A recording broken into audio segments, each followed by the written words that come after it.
ಇದೇ ತಿಂಗಳು ದೇಶ ವಿದೇಶಗಳು ಸೇರಿದಂತೆ 3,000ಕ್ಕೂ ಹೆಚ್ಚು ಟಾಕೀಸ್‌ಗಳಲ್ಲಿ ದಳಪತಿ ವಿಜಯ್ ಅವರ ಜನನಾಯಕನ್ ಮೂವಿ ರಿಲೀಸ್ ಆಗ್ತಾ ಇದ್ರೆ, ಮುಂದಿನ ತಿಂಗಳು ಪ್ಯಾನ್ ವರ್ಲ್ಡ್ ಮೇಲೆ ಕಣ್ಣಿಟ್ಟಿರುವ ರಾಕಿಂಗ್ ಸ್ಟಾರ್ ಯಶ್ ಅವರ ಟಾಕ್ಸಿಕ್ ಸಿನಿಮಾ ಕೂಡ 7-8 ಸಾವಿರ ಟಾಕೀಸ್‌ಗಳಲ್ಲಿ ಇನ್ನೂ ಗ್ರ್ಯಾಂಡ್ ಆಗಿ ರಿಲೀಸ್ ಆಗೋಕೆ ರೆಡಿ ಆಗಿದೆ. ಈ ಎರಡೂ ಸಿನಿಮಾಗಳ ನಿರ್ಮಾಣ ಸಂಸ್ಥೆ ಹೆಸರು ಕೆವಿಎನ್. ಕನ್ನಡ, ತೆಲುಗು, ತಮಿಳು, ಹಿಂದಿ, ಮಲಯಾಳಂ ಭಾಷೆಗಳಲ್ಲಿ ಒಂದು 10 ಫಿಲಂಗಳು ಶೂಟಿಂಗ್ ಹಂತದಲ್ಲಿ ಇದ್ದರೆ, ಇನ್ನೂ 10 ಹೊಸ ಸಿನಿಮಾಗಳು ಅನೌನ್ಸ್ ಮಾಡಲಾಗಿದೆ. ಹಿಂದಿಯಲ್ಲಿ ಹೃತಿಕ್ ರೋಷನ್, ಅಕ್ಷಯ್ ಕುಮಾರ್, ತೆಲುಗುವಲ್ಲಿ ಚಿರಂಜೀವಿ ಮತ್ತು ಜೂನಿಯರ್ ಎನ್‌ಟಿಆರ್, ತಮಿಳಿನಲ್ಲಿ ಸೂರ್ಯ ಹಾಗೂ ಅಜಿತ್ ಅವರ ಮೂವಿಗಳು. ಹೀಗೆ ಎಲ್ಲ ಟಾಪ್ ಆಕ್ಟರ್ಸ್ ಕಾಲ್ಶೀಟ್ ಪಡೆದಿರುವ ಸಿನಿಮಾ ಬ್ಯಾನರ್ ಅಂದರೆ ಅದು ಕೆವಿಎನ್ ಪ್ರೊಡಕ್ಷನ್ಸ್. ಒಂದೇ ಸಿನಿಮಾವನ್ನು ಪ್ಯಾನ್ ಇಂಡಿಯಾ ಮಟ್ಟದಲ್ಲಿ ತೆಗೆದುಕೊಂಡು ಹೋಗಿ ಸಕ್ಸಸ್ ಕಾಣುವುದು ಹೇಗೆ ಅನ್ನೋದನ್ನು ಪ್ರೂವ್ ಮಾಡಿರುವ ಕೆವಿಎನ್ ಪ್ರೊಡಕ್ಷನ್ಸ್ ಆಲ್ಮೋಸ್ಟ್ ಸೌತ್ ಇಂಡಿಯಾದ ಫಿಲಂಗಳನ್ನು ಡಿಸ್ಟ್ರಿಬ್ಯೂಟ್ ಮಾಡುವ ಟಾಪ್ ಡಿಸ್ಟ್ರಿಬ್ಯೂಟ್ ಕಂಪನಿ ಆಗಿದೆ. ತ್ರಿಬಲ್ ಆರ್, ಅನಿಮಲ್, ಕಲ್ಕಿ, ದೇವರ್, ಸೀತಾರಾಮಂ, ಕಂಗುಬಾ ಸೇರಿದಂತೆ ಮೊದಲಾದ ಸಿನಿಮಾಗಳನ್ನು ವಿತರಣೆ ಮಾಡಿ ಆ ಸಿನಿಮಾಗಳ ಯಶಸ್ಸಿನಲ್ಲಿ ಮಹತ್ವದ ಪಾತ್ರ ವಹಿಸಿದ್ದು ಇದೇ ಕೆವಿಎನ್. ನೀವು ಯಾವುದೇ ಭಾಷೆಯ ಸಿನಿಮಾ ಇಂಡಸ್ಟ್ರಿಗೆ ಹೋದರೂ ಕೂಡ ಅಲ್ಲಿ ಕೇಳಿ ಬರುವ ಟಾಪ್ ಹೆಸರುಗಳಲ್ಲಿ ಕೆವಿಎನ್ ಪ್ರೊಡಕ್ಷನ್ಸ್ ಅವರ ಹೆಸರು ಇದ್ದೇ ಇರುತ್ತೆ. ಸೊ ಈ ಕೆವಿಎನ್ ಪ್ರೊಡಕ್ಷನ್ಸ್ ಸ್ಟಾರ್ಟ್ ಆಗಿದ್ದು ಹೇಗೆ, ಇದರ ದೊಡ್ಡ ಯಶಸ್ಸಿಗೆ ಏನು ಕಾರಣ? ಕೆವಿಎನ್ ಅಂದರೆ ಕೋನಂಕಿ ವೆಂಕಟ ನಾರಾಯಣ ಅಂತ. ಇವರು ಯಾರು? ಫಿಲಂ ಇಂಡಸ್ಟ್ರಿಗೆ ಬಂದಿದ್ದು ಹೇಗೆ?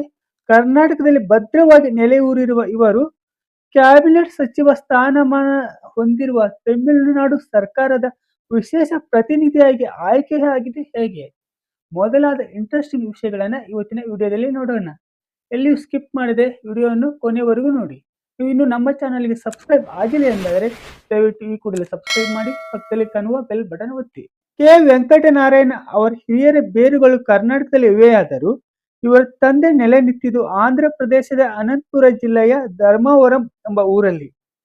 ಕರ್ನಾಟಕದ ಜೊತೆಗೆ ಗಡಿಯನ್ನು ಹಂಚಿಕೊಂಡಿರುವ ಧರ್ಮವರಂ ರೇಷ್ಮೆ, ನೇಯ್ಗೆ ಮೊದಲಾದ ಉದ್ಯಮಗಳು ಅಲ್ಲಿ ಬೀಡಿ ಬಿಟ್ಟಿದ್ದು, ತೆಲುಗಿನಷ್ಟೇ ಕನ್ನಡವನ್ನು ಸಹ ಅಲ್ಲಿ ಬಳಸಲಾಗುತ್ತೆ. ಧರ್ಮವರಮನ ಅನುಕೂಲಸ್ಥ ಕೃಷಿಕ ಕುಟುಂಬದಲ್ಲಿ ಹುಟ್ಟಿದ ಕೋನಂಕಿ ವೆಂಕಟನಾರಾಯಣ್ ಅವರ ಮನೆಯಲ್ಲಿ ತೆಲುಗು ಮತ್ತು ಕನ್ನಡ ಎರಡೂ ಭಾಷೆಯನ್ನು ಸಹ ಮಾತಾಡ್ತಾರೆ. ಒಂದು ಹಂತದವರೆಗಿನ ಓದು ಬರಹಗಳನ್ನು ಅಲ್ಲಿಯೇ ಮುಗಿಸಿ ನಂತರ ಹೆಚ್ಚಿನ ವಿದ್ಯಾಭ್ಯಾಸಕ್ಕಾಗಿ ಬೆಂಗಳೂರಿಗೆ ಬರ್ತಾರೆ. ಸ್ಟಡೀಸ್ ಎಲ್ಲ ಇಲ್ಲೇ ಮುಗಿಸಿ ಆರಂಭದಲ್ಲಿ ಇಲ್ಲೇ ಒಂದು ಕಡೆ ಜಾಬ್ ಮಾಡ್ತಾರೆ.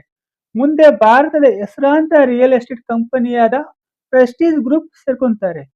ಅವರಲ್ಲಿ ಇರುವ ಅಗಾಧವಾದ ಜ್ಞಾನ, ಜಾಣ್ಮೆ, ಲವಲವಿಕೆಗಳಿಂದಾಗಿ ಪ್ರೆಸ್ಟೀಜ್ ಗ್ರೂಪ್ನ ಸಿಇಒ ಆಗಿ ತುಂಬಾ ದೀರ್ಘಕಾಲ ಕೆಲಸ ಮಾಡ್ತಾರೆ. ಕೆವಿನ್ ಅವರು ಬರೋಗಿಂತ ಮೊದಲು ಮತ್ತು ಬಂದಾದ ಮೇಲೆ ಪ್ರೆಸ್ಟೀಜ್ ಗ್ರೂಪ್ ಹೇಗೆ ಬೆಳೀತು ಎಂದು ಸಹಜವಾಗಿ ಗುರುತಿಸಬಲ್ಲಷ್ಟು ಯಶಸ್ಸನ್ನು ಪ್ರೆಸ್ಟೀಜ್ ಗ್ರೂಪ್ ಪಡೆಯುತ್ತೆ. ಬಹುತೇಕ ಬೆಂಗಳೂರು, ಮೈಸೂರು ಅಂತಿದ್ದ ಪ್ರೆಸ್ಟೀಜ್ ಗ್ರೂಪ್ ಅನ್ನು ಕರ್ನಾಟಕದ ಆಚೆ, ಕರ್ನಾಟಕದ ಗಡಿಯನ್ನು ದಾಟಿ ಮುಂಬೈ ಮತ್ತು ಡೆಲ್ಲಿ, ಎನ್ಸಿಆರ್ ಅಂತ ದೊಡ್ಡ ರಿಯಲ್ ಎಸ್ಟೇಟ್ ಮಾರ್ಕೆಟ್ಗಳಲ್ಲಿ ತೊಡಗಿಸಿಕೊಂಡು ಭದ್ರವಾಗಿ ಪ್ರೆಸ್ಟೀಜ್ ಗ್ರೂಪ್ ಅನ್ನು ನೆಲೆಯೂರಿಸಿ ಆಕಾಶದೆತ್ತರಕ್ಕೆ ಬೆಳೆಸ್ತಾರೆ.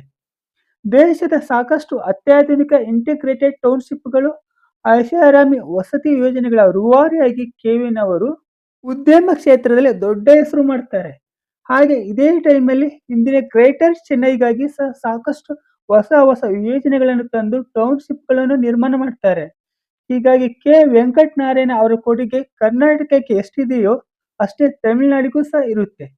ಹೀಗಾಗಿ ಅವರಿಗೆ ಆವಾಗ್ಲಿಂದ ಅಲ್ಲಿನ ಗಣ್ಯ ವ್ಯಕ್ತಿಗಳು, ಸೆಲೆಬ್ರಿಟಿಗಳ ಪರಿಚಯ ಸಹಜವಾಗೇ ಇರುತ್ತೆ. ಇದಾದ ಮೇಲೆ ತಾನೇ ತನ್ನ ಒಂದು ಸ್ವಂತ ರಿಯಲ್ ಎಸ್ಟೇಟ್ ಕಂಪನಿ ಸ್ಟಾರ್ಟ್ ಮಾಡಬೇಕು ಅಂತ ಕೆವಿನ್ ಅವರು ಪ್ರೆಸ್ಟೀಜ್ ಗ್ರೂಪ್ಗೆ ರಾಜೀನಾಮೆ ಕೊಟ್ಟು ಕೆವಿಎನ್ ಹೆಸರಲ್ಲಿ ರಿಯಲ್ ಎಸ್ಟೇಟ್ ಕಂಪನಿ ಸ್ಟಾರ್ಟ್ ಮಾಡಿ ಮತ್ತೆ ದೊಡ್ಡ ಯಶಸ್ಸು ಕಾಣ್ತಾರೆ. ಮುಂದೆ ಸಾಕಷ್ಟು ಬೇರೆ ಬೇರೆ ಮೂಲಭೂತ ಸೌಕರ್ಯ ಸೇರಿದಂತೆ ಸಾಕಷ್ಟು ಇಂಡಸ್ಟ್ರಿಗಳಲ್ಲಿ ಇನ್ವೆಸ್ಟ್ ಮಾಡ್ತಾರೆ. ಇವೆಲ್ಲವೂ ಇವತ್ತಿಗೂ ಯಶಸ್ವಿಯಾಗಿ ನಡೆದುಕೊಂಡು ಹೋಗ್ತಾ ಇದ್ದಾವೆ. ಸದಾ ಹೊಸತನಕ್ಕಾಗಿ ತುಡಿಯುವ ಕೆವಿನ್ ಅವರ ಕ್ರಿಯಾಶೀಲ ಮನಸ್ಸಿನ ಪ್ರಯತ್ನವಾಗಿ 2021ರಲ್ಲಿ ಸಿಂಪಲ್ ಸುನಿ ಅವರು ಡೈರೆಕ್ಷನ್ ಮಾಡಿರುವ, ಗೋಲ್ಡನ್ ಸ್ಟಾರ್ ಗಣೇಶ್ ಅವರು ಆಕ್ಟಿಂಗ್ ಮಾಡಿರುವ ಸಖತ್ ಎಂಬ ಮೂವಿ ರಿಲೀಸ್ ಆಗಿ ದೊಡ್ಡ ಹಿಟ್ ಆಗುತ್ತೆ. ಇದೇ ನೋಡಿ ಕೆವಿಎನ್ ಪ್ರೊಡಕ್ಷನ್ಸ್ ಅವರು ನಿರ್ಮಾಣ ಮಾಡಿರೋ ಫಸ್ಟ್ ಸಿನಿಮಾ. ನಂತರ ಬೈಟಿ ಲವ್ ಎನ್ನುವ ಮೂವಿ, ಹೀಗೆ ಮೊದಲಾದ ಕನ್ನಡ ಮೂವಿಗಳನ್ನು ನಿರ್ಮಾಣ ಮಾಡ್ತಾ ಒಂದಿಷ್ಟು ಸಿನಿಮಾ ಇಂಡಸ್ಟ್ರಿ ಅನುಭವ ಪಡೆದ ನಂತರ ಬೇರೆ ಬೇರೆ ಭಾಷೆಯ ಸಿನಿಮಾಗಳನ್ನು ಕರ್ನಾಟಕದಲ್ಲಿ ವಿತರಣೆ ಮಾಡೋಕೆ ಸ್ಟಾರ್ಟ್ ಮಾಡ್ತಾರೆ. ಮುಂದೆ ಇದು ಬೇರೆ ಭಾಷೆಯ ಬಿಗ್ ಬಜೆಟ್ ಮೂವಿಗಳನ್ನು ಪ್ಯಾನ್ ಇಂಡಿಯಾ ಮಟ್ಟದಲ್ಲಿ ವಿತರಣೆ ಮಾಡಿ ಸಕ್ಸಸ್ ಪಡೆಯುತ್ತೆ. ಪ್ರಾದೇಶಿಕ ಭಾಷೆ ಸಿನಿಮಾಗಳನ್ನು ಸಹ ಪ್ಯಾನ್ ಇಂಡಿಯಾ ಮಟ್ಟಕ್ಕೆ ಕರೆದುಕೊಂಡು ಹೋಗಿ ದೊಡ್ಡ ಹಿಟ್ ಸಿನಿಮಾಗಳನ್ನು ನೀಡ್ತಾರೆ. ಹಾಗೆ ಬೇರೆ ಬೇರೆ ಭಾಷೆಯ ಸಿನಿಮಾ ಇಂಡಸ್ಟ್ರಿಯಲ್ಲಿಯೂ ಸಿನಿಮಾಗಳನ್ನು ಮಾಡ್ತಾ ಫುಲ್ ಆಕ್ಟಿವ್ ಆಗಿದೆ. ಇವರು ಜನನಾಯಕನ್ ಮೂವಿ ಮಾಡಿ ರಿಲೀಸ್‌ಗೆ 7 ತಿಂಗಳು ಫೈಟ್ ಮಾಡಿ ಇವಾಗ ರಿಲೀಸ್ ಮಾಡ್ತಾ ಇದ್ದಾರೆ. 500 ಕೋಟಿ ರೂಪಾಯಿ ಬಿಗ್ ಬಜೆಟ್ಟಿನ ನನ್ನ ಮೂವಿ ಮಾಡಿ ಪ್ರಾಬ್ಲಮ್ ಮಾಡಿಕೊಂಡರು ಅಂತಾಗಲಿ, ಈ ಮೂವಿ ಆನ್‌ಲೈನ್‌ನಲ್ಲಿ ಲೀಕ್ ಆಗಿ ಲಾಸ್ ಆಗುತ್ತೇನೋ ಎಂಬ ಕಾರಣಕ್ಕಾಗಲಿ ತಮಿಳುನಾಡು ಸಿಎಂ ದಳಪತಿ ವಿಜಯ್ ಅವರು ಕೆವಿಎನ್‌ರನ್ನು ತಮ್ಮ ಸರ್ಕಾರದ ವಿಶೇಷ ಪ್ರತಿನಿಧಿಯಾಗಿ ನೇಮಿಸಿಲ್ಲ. ವಿಜಯ್ ಅವರ ಸರ್ಕಾರ ಬಂದರೆ ಅದರಲ್ಲಿ ಇವರಿಗೆ ಒಂದು ಉನ್ನತ ಹುದ್ದೆ ನೀಡಬೇಕು ಅಂತ ವಿಜಯ್ ಅವರು ಮೊದಲೇ ಅಂದುಕೊಂಡಿದ್ದರು. ಮೊದಲಿನಿಂದಲೂ ವಿಜಯ್ ಅವರಿಗೆ ತುಂಬಾ ಆಪ್ತರಾಗಿರುವ ಕೆವಿಎನ್ ಅವರು ವಿಜಯ್ ಅವರಿಗೆ ನೇರವಾಗಿ ಅಲ್ಲದೇ ಇದ್ದರೂ ಪರೋಕ್ಷವಾಗಿ ಎಲೆಕ್ಷನ್‌ನಲ್ಲಿ ಸಪೋರ್ಟ್ ಮಾಡಿರ್ತಾರೆ. ಕೆ. ವೆಂಕಟನಾರಾಯಣ ಅವರ ಅಗಾಧ ಜ್ಞಾನ, ದೂರದೃಷ್ಟಿ, ಜನಪರ ಕಾಳಜಿಯ ಧೋರಣೆ ಪ್ರತಿಯೊಂದನ್ನು ಸಮರ್ಥವಾಗಿ ನಿರ್ವಹಿಸುವ ಅವರ ವೃತ್ತಿಪರತೆ ಹಾಗೂ ಬುದ್ಧಿವಂತಿಕೆಯನ್ನು ಗಮನಿಸಿದ ವಿಜಯ್ ಅವರು ಅದಕ್ಕಾಗಿ ಇವರೇ ಸೂಕ್ತ ವ್ಯಕ್ತಿ ಅಂತ ಡಿಸೈಡ್ ಮಾಡಿ 1 ವರ್ಷದ ಅವಧಿಗೆ ಅವರನ್ನು ನೇಮಕ ಮಾಡ್ತಾರೆ. ರಾಜ್ಯ ಹಾಗೂ ಕೇಂದ್ರದ ನಡುವೆ ಸಮನ್ವಯ ಸಾಧಿಸಿ ಚಾಕಚಕ್ಯತೆಯಿಂದ ಕೆಲಸ ಮಾಡಿಕೊಳ್ಳುವುದರಲ್ಲಿ ಇವರು ನಿಸ್ಸೀಮರು ಎನ್ನುವುದರಲ್ಲಿ ಯಾವುದೇ ಅನುಮಾನವಿಲ್ಲ. ಹಾಗೆ ಇವರು ಕರ್ನಾಟಕದವರು, ಇವರ ಬಿಸ್ನೆಸ್ ಎಲ್ಲ ಅಲ್ಲೇ ಇದೆ. ಹಾಗೆ ಫಿಲಂ ಪ್ರೊಡ್ಯೂಸರ್‌ಗೆ ಯಾಕೆ ಈ ಹುದ್ದೆ ಅಂತ ಡಿಎಂಕೆ ಪಾರ್ಟಿ ಅವರು ವಿರೋಧ ಮಾಡುವುದರಲ್ಲಿ ಯಾವುದೇ ಅರ್ಥವಿಲ್ಲ. ಕೆವಿಎನ್ ಅವರು ಕರ್ನಾಟಕದವರೇ ಆದರೂ ಕೂಡ ಆ ಹುದ್ದೆಗೆ ನಿಷ್ಪಕ್ಷಪಾತವಾಗಿ ನ್ಯಾಯ ಒದಗಿಸ್ತಾರೆ. ಕರ್ನಾಟಕದೊಂದಿಗೂ ಕೂಡ ಕೆಲವೊಂದು ವಿವಾದಗಳನ್ನು ಸಮರ್ಥವಾಗಿ ನಿಭಾಯಿಸಿ ತಮಿಳುನಾಡಿಗೆ ಒಳ್ಳೆಯದು ಮಾಡಬಲ್ಲ ತಾಕತ್ತು ಮತ್ತು ಜಾಣ್ಮೆ ಅವರಿಗೆ ಇದೆ. ಕೆವಿಎನ್ ಅವರು ಈಗಾಗಲೇ ಕರ್ನಾಟಕದಲ್ಲಿ ಒಂದು ಟ್ರಸ್ಟ್ ಅನ್ನು ಸ್ಥಾಪಿಸಿ ಆ ಮೂಲಕ ಬಡವರಿಗಾಗಿ, ವಿದ್ಯಾರ್ಥಿಗಳಿಗಾಗಿ ಸಾಕಷ್ಟು ಜನಪರ ಕೆಲಸಗಳನ್ನು ಮಾಡ್ತಾ ಇದ್ದಾರೆ.